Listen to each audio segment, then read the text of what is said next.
ব্রেকফাস্টে আমরা অনেকেই কিন্তু ডিম খেতে পছন্দ করি, সে এগ পোচ হোক বা অমলেট বা সেদ্ধ। কিন্তু আজকে বানিয়ে নিন ঠিক এই রকমের একটা ডিম দিয়ে দারুণ সুস্বাদু ব্রেকফাস্ট। নমস্কার, কুইজিনিয়া চ্যানেলের পক্ষ থেকে সকলকে জানাই সাদর আমন্ত্রণ। আমাদের সবার চ্যানেল কুইজিনিয়াকে সাবস্ক্রাইব করে পাশে থাকা বেল বাটন আর অল আইকন প্রেস করে রাখলেই সব নতুন ভিডিও নোটিফিকেশন আপনাদের কাছে পৌঁছে যাবে। আজকে আমি নিয়ে এসেছি ডিম দিয়ে একটা দুর্দান্ত স্বাদের ব্রেকফাস্ট রেসিপি, যেটা আপনারা সার্ভ করতে পারেন একদম শুধু শুধু, অথবা পরোটা লুচি অথবা ব্রেডের সাথেও কিন্তু এটা খেতে দারুণ ফাটাফাটি লাগে। বাচ্চা থেকে বড় সবারই কিন্তু মুখে হাসি এনে দেবে এই ডিম দিয়ে বানানো দারুণ সুস্বাদু ব্রেকফাস্ট রেসিপি। পুরো ভিডিও দেখে ভালো লেগে থাকলে বরাবরের মতো একটা লাইক, কমেন্ট এবং প্রচুর শেয়ার করতে ভুলবেন না যেন। নতুন বন্ধুদেরকে স্বাগত জানিয়ে আর পুরনো বন্ধুদেরকে পাশে থাকার জন্য ধন্যবাদ জানিয়ে শুরু করছি আজকের এই দারুণ টেস্টি ব্রেকফাস্ট রেসিপিটি। কড়াইতে 4 টেবিল চামচ সাদা তেল আমি গরম করে নিয়েছি, আর তারপর এতে দিয়ে দিচ্ছি দুটো আলু। মাঝারি সাইজের আলুগুলোকে একদম ছোট ছোট টুকরো করে এখানে কেটে দিয়ে দেওয়া হয়েছে। এবার আলুটাকে আমি মিডিয়াম ফ্লেমে 3 মিনিটের জন্য ভাজতে থাকবো। মিনিট 3 আলুটাকে সুন্দর করে যখন ভাজা হয়ে যাবে তখন আমি এতে দিয়ে দেব ছোট ছোট টুকরো করে কেটে রাখা দুটো মাঝারি সাইজের পেঁয়াজের কুচি। পেঁয়াজ কুচিটা কিন্তু একদম কিমার মতো করে কাটবেন। এবার আবারও পেঁয়াজের সাথে আলুটাকে মিশিয়ে আরও 3 মিনিটের জন্য ভালো করে ফ্রাই করে নেব। আমার কিচেন অ্যাপ্লায়েন্সেসগুলো পারচেস করতে চাইলে ডেসক্রিপশন বক্সে দেওয়া লিঙ্ক থেকে আপনারা কিন্তু ডাইরেক্ট পারচেস করতে পারেন, ইনক্লুডিং মিক্সার জার যেটা আমি ব্যবহার করি সেটাও।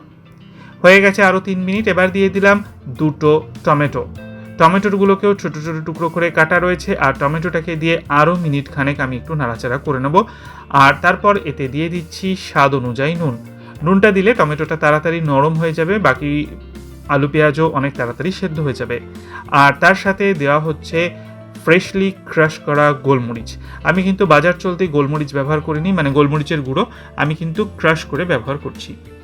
এটা দিয়ে এবার এটাকে আবারও নাড়াচাড়া করে নেব, এই নুন এবং গোলমরিচ গুঁড়োটার সাথে মিশিয়ে নেব। তারপর একটা ঢাকনা চাপা দিয়ে 3 মিনিটের জন্য মিডিয়াম ফ্লেমে কুক করতে দেবো। আপনাদেরকে আরও একবার মনে করিয়ে দিই আমার নতুন চ্যানেল গল্পের শেকালেকাল সম্পর্কে, যেখানে আমি পড়ে শোনাই পুরনো দিনের গল্প। অতি অবশ্যই গল্পের চ্যানেলটাকে সাবস্ক্রাইব করার জন্য আজকের ভিডিওর ডেসক্রিপশন বক্সটা চেক করে নিন, ওখানে আপনারা লিঙ্কটা পেয়ে যাবেন। তাছাড়া গল্পগুলো শুনে ভালো লাগলে লাইক এবং কমেন্ট করতে কিন্তু ভুলবেন না। 3 মিনিট হয়ে গেছে, আমি এটাকে খুলে নিলাম আর দেখে নিচ্ছি কি অবস্থা আছে। আমি একবার চেক করে নেব যে নরম হয়েছে কিনা। আলু কিন্তু এখানে সেদ্ধ হয়ে গেছে। এই অবস্থায় আমি এটাকে ছড়িয়ে দিয়ে এবার একটা একটা করে 8খানা ডিম কিন্তু আমি একটা একটা করে এখানে ফাটিয়ে দিয়ে দিচ্ছি। হয়তো 1-8টা ডিম একটু গলে যেতে পারে, তাতে কোনো প্রবলেম নেই। আমি এরকমভাবে টোটাল 8টা ডিম কিন্তু দিয়ে দিলাম। দিয়ে ওপর থেকে ছড়িয়ে দিচ্ছি আরও কিছুটা ক্রাশ করা গোলমরিচ, আর তার সাথে দিয়ে দেবো অল্প একটু নুন ওপর থেকে ছড়িয়ে।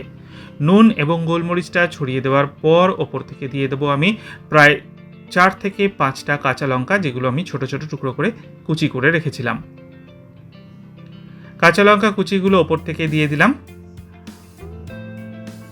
আর এবার কিছু করার নেই, জাস্ট একটা ঢাকনা নিন, এটাকে চাপা দিন, আর 6 থেকে 7 মিনিটের জন্য একদম লো ফ্লেমে এটাকে কুক করতে থাকুন। আমার ফেসবুক পেজ কুইজিনিয়াকে অতি অবশ্যই ফলো করে নেবেন, লিঙ্কটা কিন্তু ডেসক্রিপশন বক্সে দেওয়া থাকবে। 7 মিনিট হয়ে গেছে, আমি ঢাকনাটাকে তুলে নিয়েছি। দেখুন একদম কি সুন্দর তৈরি হয়েছে, নিচটা একদম ঠিকঠাকভাবে হয়েছে, ওপরের ডিমটাও একদম সুসিদ্ধ হয়ে গেছে। এটা কিন্তু এখন সার্ভ করার জন্য একদমই রেডি। আমি আপনাদেরকে কেটে দেখিয়ে দিচ্ছি, তাহলে আপনারা বুঝবেন ওপরটা কীরকম সেদ্ধ হয়েছে। ডিমের ওপরের পোর্শনটা একদম দেখছেন কি সুন্দরভাবে কেটে যাচ্ছে। ঠিক এরকমভাবেই কিন্তু স্লাইস করে করে এগুলোকে কেটে সার্ভ করুন। এমনিও শুধুও খেতে পারেন, আর না হলে এটা চাইলে কিন্তু আপনারা লুচি, পরোটা, ইভেন রুটির সাথেও আর পাউরুটির সাথেও কিন্তু খেতে খুবই ভালো লাগে। ঠিক দেখুন এরকম পিৎজার মতো দেখতে লাগছে। দারুণ টেস্টি এই রেসিপিটা বাচ্চাদেরও কিন্তু খুব পছন্দ হবে। তাহলে সার্ভ করে ফেলুন, বানিয়ে ফেলুন, আর আমাকে কমেন্টে জানান কেমন লাগলো। ভালো লাগলে অতি অবশ্যই লাইক এবং প্রচুর শেয়ার করতে ভুলবেন না যেন। আর যারা এখনও চ্যানেল কুইজিনিয়াকে সাবস্ক্রাইব করেনি, অনুরোধ করবো চ্যানেলটাকে সাবস্ক্রাইব করে এই পরিবারের সদস্য হয়ে যাওয়ার জন্য। কুইজিনিয়ার ফেসবুক পেজটাকে ফলো করার জন্য ডেসক্রিপশন বক্সটা প্লিজ চেক করে নিন, আর গল্পের শেকালেকালকে সাবস্ক্রাইব করার জন্য ডেসক্রিপশন বক্সটা চেক করে নেওয়া জরুরি। সবাই ভালো থাকুন, সবাই সুস্থ থাকুন, দেখা হবে পরের রেসিপি নিয়ে। আজ এ পর্যন্তই, নমস্কার।